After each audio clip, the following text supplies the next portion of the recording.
It's All Things MMA on KCLR and Scoreline.ie as well. My name is Ken McGuire, joined as always by Myles Price, comfortably scratching himself for the purposes of video. How are you? What is this thing, this I can. gizmo?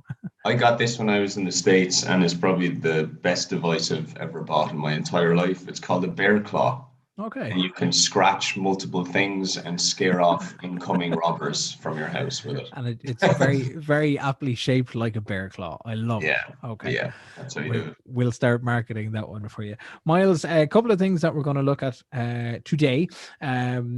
Least of all is UFC Vegas 18, which takes place this weekend. We'll have a look at that before we wrap things up. But we'd spotted an article earlier this week on bloodyelbow.com, the Korean zombie saying that he hit rock bottom and he gained over 40 pounds after his loss to Brian Ortega when the two of them fought. And they fought in October last year, and we would have previewed this on All Things MMA at the time. I know you're a big Korean zombie fan. Mm. Ortega had come out with a slight change of style, and he had the head shaved, and he had a whole new kind of game plan going for him. And ultimately, he takes the win, and it's going to be him fighting Alexander Volkanovski later in the spring. But the article kind of highlights the level of mental strain that high level competition can take on people. It's not often that we see fighters do this. Dan Hooker kind of at least showcase his frustrations anyway this week after the loss to Michael Chandler at UFC 257 a week or two ago. But for the zombie to come out and start detailing things, saying he doesn't remember anything from the second, third, or fourth rounds of the fight as it was then. And in the wake of the fight, he just thought that his career had crashed, brought him down to rock bottom. He ate without control for a month, put on over 40 pounds in weight, has been seeing a psychiatrist to help him deal with things, seems to have lost most of the bad weight, he says, already, but hadn't kind of felt well, maybe struggled mentally in the run into the fight and certainly after the fight. Now, we touched on the topic of mental health in general, I think before Christmas, but this is very specific to the strain that high level competition can put on you and can put on you as an athlete. You've been in that space, and Hmm. you've been in those big fights, and you've been in those interviews, and you've had those eyes on you. Is this something that we're going to be seeing more of, or hearing more of, or becoming more aware of? I mean, what happens when you're in a situation like that? Well, it is what it says in the tin, really. Competing and fighting in a cage is probably one of the most stressful tasks any human being can really go through, Mm, And I feel like that everybody has their own level of expectations, but it just comes with the territory that athletes would put a lot of expectations on themselves because it's high risk, it's very high risk. And um, Korean Zombie obviously put everything he has into his camps. He gives it absolutely everything. And, post that fight, to get beaten like that, I feel like he was probably being a bit hard on himself, and he's going through the phase right now of seeing somebody for help, which I feel like is the right road to take. I think it's a very strong move to ask for help in regards to psychotherapy and cognitive behavioral therapies, even just a sports psychologist, to help you with those feelings mm, after a fight. So there's one thing that I have to work with athletes quite a lot with, and I had to work with myself a lot with too. A lot of people don't know this, and I'm not ashamed to say it because I feel like that it's needed. Is I have a psychotherapist I see, a psychoanalyst every week, and it's the best money I could ever spend. It's nearly as important to me as paying my rent every month. You know, it keeps me together because athletes generally tend to have those expectations on themselves. And what I find is a reflection is my reflection as a coach to my students. There's one thing that there's one thing that we fall into, and he's obviously fall into this, that he's put his expectations of happiness on winning that fight. That fight meant so much to him that he relied his actual contentment in life on that fight. And if he didn't win that fight, then nothing else outside of that would be good enough. Not his everyday life, like the simple things, not his family, his friends, etc. And that's an easy trap to fall into. It's not like he chose to fall into that trap. He did that because he cared about the fight, and he connected that fight with obviously him making a living for his family, making a life for himself and his family. And if things didn't go the way they did, then he was on the flip side of that double-edged sword. Now he feels like that he's let down his family. Now he feels like he can't live the life that he wanted to live, that he wanted to give to others around him. And that's delusional. It's just straight up delusional. Things don't, reality isn't like that. Life goes on, And sometimes when you're in those high-end fights where it's very high pressure, where main event, UFC, title fight afterwards, he just fell into the trap. He fell into the psychological trap that his life, everything depended on that fight, when in reality it didn't. And that's where fighters fall. Is with that fall, I mean, should that not be expected by fighters anyway? Like we've heard it time and time again that it's the fight game, and a fight can change in the blink of an eye. It's a kick, it's a punch, it's something very lucky, it's something that was strategic, it's something that was planned all along. But the outcome, once two fighters get in the cage, is never really 100%. It's one thing saying that, it's another thing doing it. It's that simple, really. I mean, everybody has the best of intentions. And like, if you said to me 5 years ago, yeah, you realize the risk of going into the fight, Myles, don't you? That all those risks that you just labeled. And I'd go, oh, yeah, of course they do. But I don't prepare for it.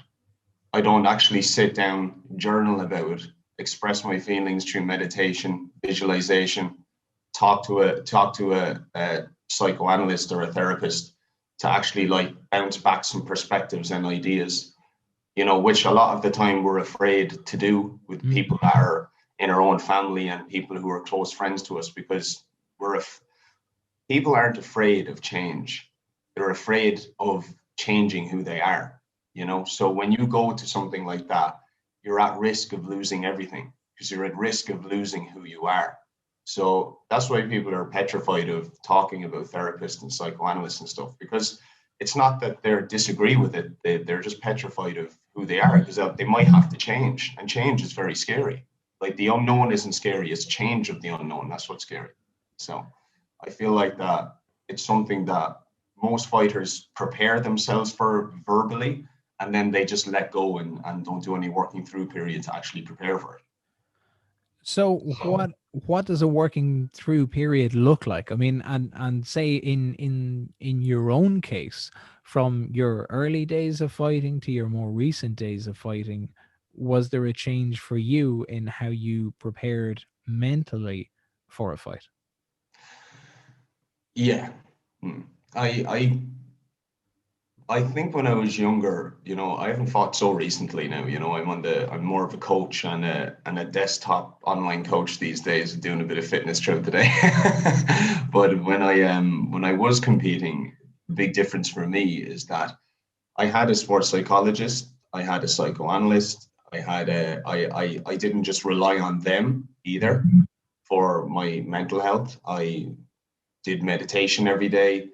I visualized all the oncoming attacks, which I knew were going to be, like all the SBG followers from my last fight, say, all of Ireland, pretty much, the backlash of the media. I'll put it to you this way, okay? Those things really don't matter if you work for them, work through it, and you do what's necessary to prepare and build boundaries for these things. You can get through absolutely anything in life if you're prepared to put the work in, not physically, but mentally. It starts off there. If there's no driver in the car, then there is no car. If you have somebody who's drunk at the wheel, or sleepwalk or sleeping at the wheel, dozing off, your car isn't going to drive straight. It's not going to drive efficiently.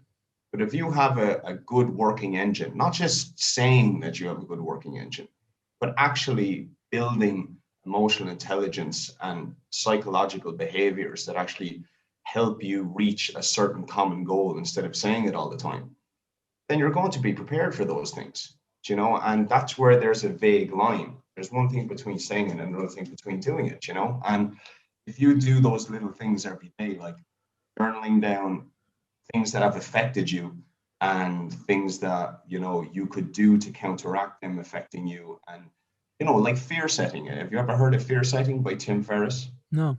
It's where you do it I do that with my clients on a quarterly basis. So on the first of every month, we define our fears. So we write down what our fears are, what we're afraid of, and then we write down the best case scenarios, the worst case scenarios. What would happen if I did follow through with those fears? What would happen if I didn't follow through with those fears? You know, so it gives you on paper an overall perspective of, you know, how to approach and reach goals, you know. So I did a lot of fear setting coming up to that fight because I knew that there was a lot of fear at hand. So I had to put it down on paper to prepare for it. And I know it sounds very Brady Bunchy to stick things on paper, and it sounds like a scene out of the Notebook to actually write about your feelings on paper. But, you know, I'm not, I think that generally people may be just afraid to do things like that because they're afraid that it's going to work, because it does work. It's scientifically proven. It's not airy fairy stuff. It's not just made up in some hippie book. It's facts. And if fighters do that, they're not only going to have a better life personally, but they're going to be able to perform, and they're going to be able to deal with high-end pressure situations in order to reach their goals. It's that simple, you know. A lot of the training stuff that we see leading into big fights, and you know, fans of the UFC in particular, they see a lot of the embedded footage, kind of the weeks into it. A lot of it seems to be kind of, you know, you get the interviews, you talk about, oh, how camp has gone and how training has gone, and, you know, we've put in serious hours and we've brought in this wrestler and this boxer and this striker and this grappler and this, and everything seems to be, we're talking about the preparation for an event, or in the case of this, we're looking at a co-main event from October, but you're talking about the preparation, a lot of the preparation that's documented and that's publicly released, is on the physical side of it, and it's how the physical attributes are, how your weight is, how heavy your sessions are, how heavy your sparring is, whether you've tapered things off or not. But the mental side of the conversation never seems to come into play. You think that it's something that's just unspoken, or that's maybe avoided, or that fighters at a high level don't want to be the ones that are saying, well, listen, dude, I meditate every day, and I go for my walks, and I talk to myself, and I repeat my mantras, and I do everything else, but I'm focusing on my mind as much as I'm focusing on my body. You don't hear that an awful lot. You don't. And sometimes as well is that the funny thing is, it's funny that you say that, but if you relate, there's two sides to that coin. You know, if you have the likes of, say Conor McGregor, like, you know, he's brought up a lot, but he's the biggest star in MMA, and he's relatable because he's Irish, and we talk about him here quite a lot. But let's talk about how he uses visualization and mantras quite a lot. He used mantras and visualizations, but he also used them in quite a narcissistic fashion to get to where he needed to. Think about that documentary on Netflix, Wild Wild Country. He was what you call what's it called again? Materialistic spirituality, where you use mantras and spirituality in a narcissistic way to get what you want, you know, but it's not authentic to who you are. You know, it doesn't feel right, but it feels like you're using that right energy to get to where you need to. So you hear about a lot of fighters doing it in order to win a fight, but do you hear a lot of fighters doing it about what to do after the fight if worst case scenario happens? No, you don't. No, you don't. And that's where they fall. That's where they fall. That's exactly what's happening with McGregor. We talked about it last week. He's actually starting to use these mantras, obviously, use these visualizations in a more, or these meditations or journaling or whatever you'd like to use your personal development for. Sometimes just listening to podcasts and upskilling as well, reading books that are beneficial for you, learning how to retain books, not just reading them in a it's good to read it. It's read, fictional books and all that as well. But I mean, actually learning to retain what information is in books. Like, you do that in an organic way to you that feels right for you to help you grow authentically. And then that will help you realize that it's not going to be the end of the world if you lose a fight. You're not doing it just for a fight. You're doing it for a fight. And you're drastically decreasing the fear of failure. Drastically. If you have the confidence and the mental strength to go right after this fight, if I win or lose, I really know that I'm going to get on with my life and I'm going to learn from it and move on. And the blow isn't going to be very hard. That's when you're dangerous. That's when you're very, very dangerous, because you haven't got a fear of failure anymore. You don't want to lose. Nobody wants to lose, but you've lost the fear of failure because you've learned, like, life will move on and I'll learn from this. But if you put everything, every single part of your mental training into just winning, what does that feed? Law of life in general is that you give energy to something and it grows and gives it power. If I give all my energy, my personal development to winning a fight, it not only feeds that, but it feeds the fear of failure that everything is involved in winning them. But nothing is prepared for failure. And that's where real mental strength comes from. Preparing for failure so that failure doesn't get in the way of you performing and winning. And that's where fighters fall. Well, they do say, I had it on the tip of my tongue. They do say something along the lines of, there is no man more dangerous than the man who has nothing to lose. And if fear is taken out of the equation, and you but what's the context behind that? That's what's important. Not just is this. That's where lads. That's where fighters come in, and they understand that I'm not afraid to lose. But have you done anything to actually emotionally prepare for that? It's one thing saying it, it's another thing doing it. Okay.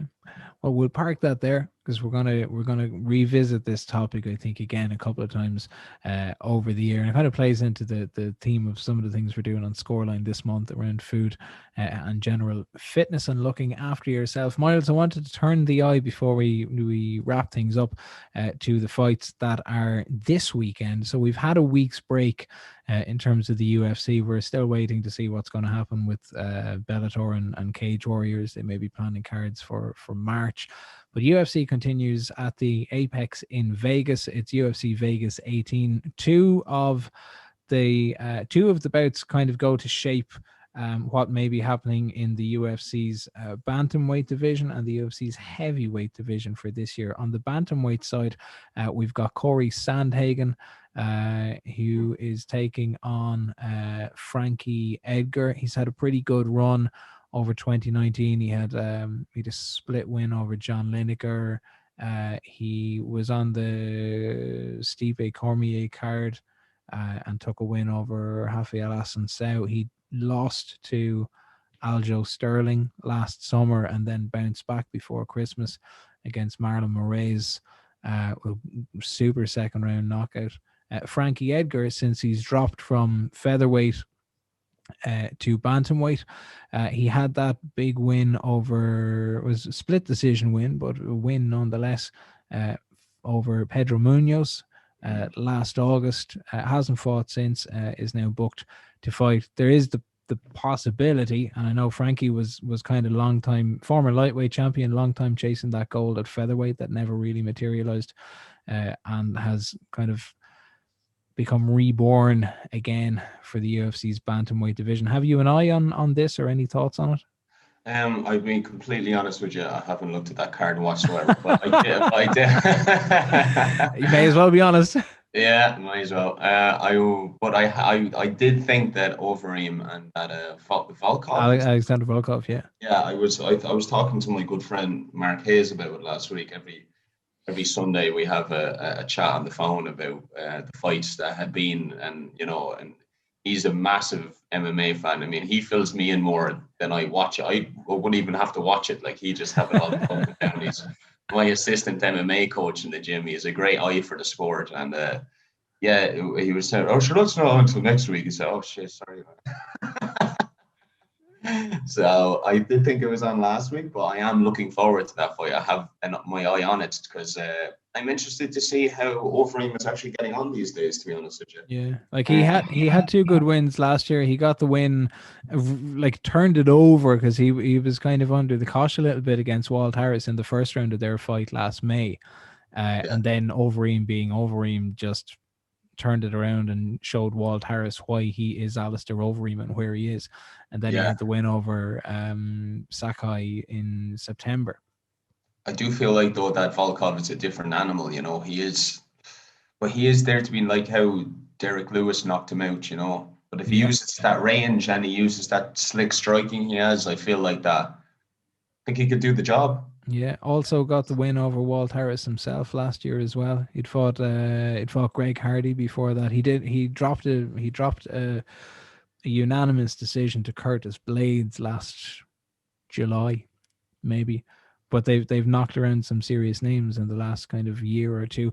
For Overeem, he has his eye firmly on the prize. Now we've just kind of come off a conversation where we're only talking about winning and people not factoring in what happens if you don't win.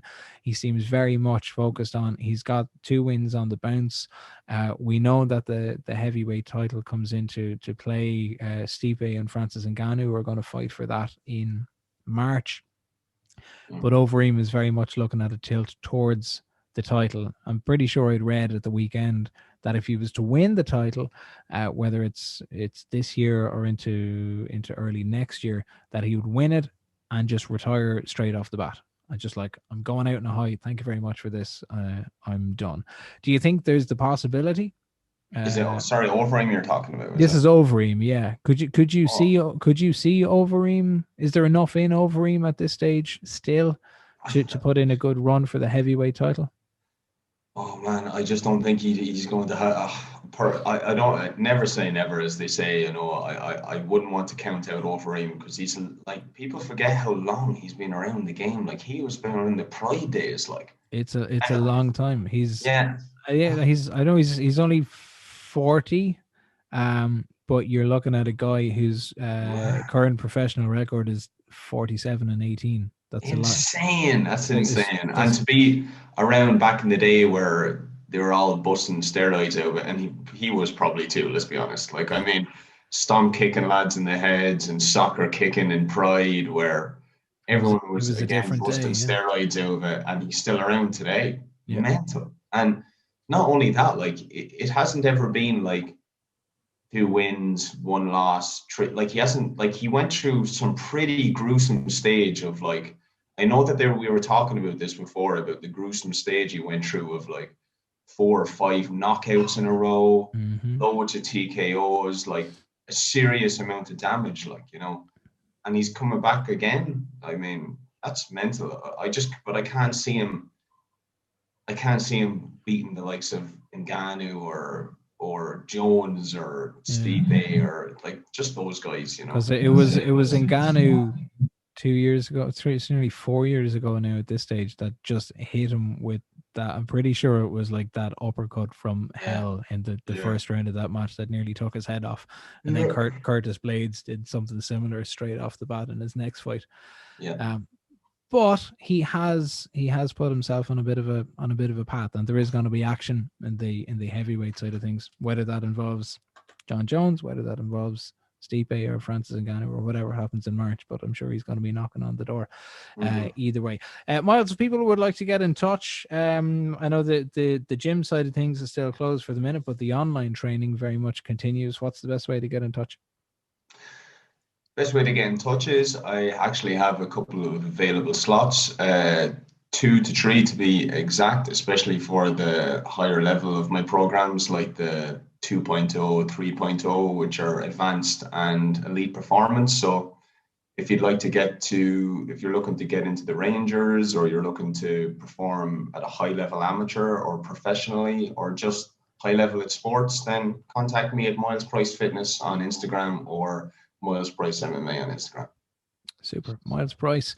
This has been All Things MMA. I've been Ken McGuire. You can catch up online at Scoreline.ie. You can check the Scoreline Facebook page, and the podcast is available on Spotify, Apple Podcasts, Google Podcasts, and all the rest. We will do this again next week. Until then, good luck.